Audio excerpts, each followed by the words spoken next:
अस्सलाम वालेकुम। मेरा नाम है शहरोज़ और मैं हाज़िर हूँ आपकी खिदमत में एक मिस्ट्री प्लस हॉरर स्टोरी लेकर, जो एक रियल स्टोरी है। हमें उसामा ने भेजी है इस्लामाबाद से। तो चलिए चलते हैं स्टोरी की जानिब।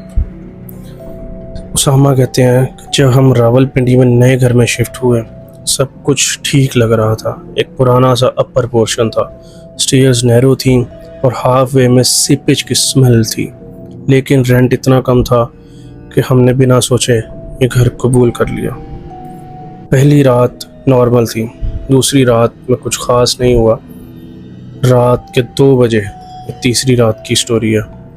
रात 2 बज रहे थे, मैं पानी लेने किचन में गया, तभी स्टेयर्स के नीचे से किसी के चढ़ने की आवाज़ आई। टक टक टक। एक स्टेप, फिर दूसरा और फिर तीसरा। जब मैंने देखा तो कोई भी नहीं था, बस वही अंधेरा, वही सन्नाटा।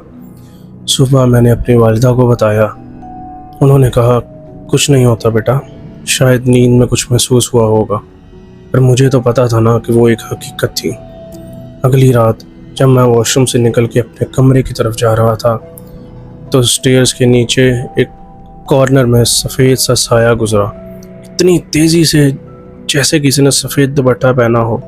मैं उसे ठीक से देख भी नहीं पाया, मैं वहीं रुक गया। जब नीचे झुका तो अंधेरा, गहरा, पुराना, वही सब सन्नाटा।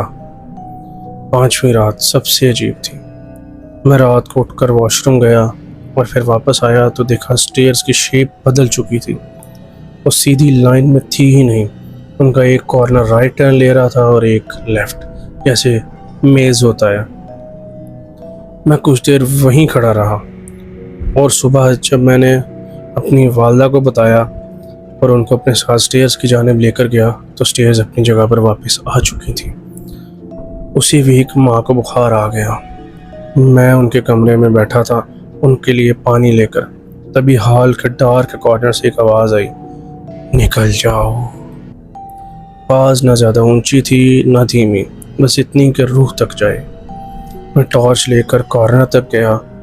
वहाँ एक पुरानी औरत की फ़ोटो फ्रेम पड़ी थी, पीछे लिखा था she never left the stairs. उस वक्त तो मैं परेशान हो गया कि शायद ये किसी ने मजाक में लिखा है या ये हकीकत है। और फिर आई वो वाली रात, माँ का बुखार बढ़ गया। हम उन्हें हॉस्पिटल ले गए। 3 घंटे बाद जब वापस आए तो स्टेयर्स अपनी जगह पर थी ही नहीं, ऊपर जाने का रास्ता ही गायब।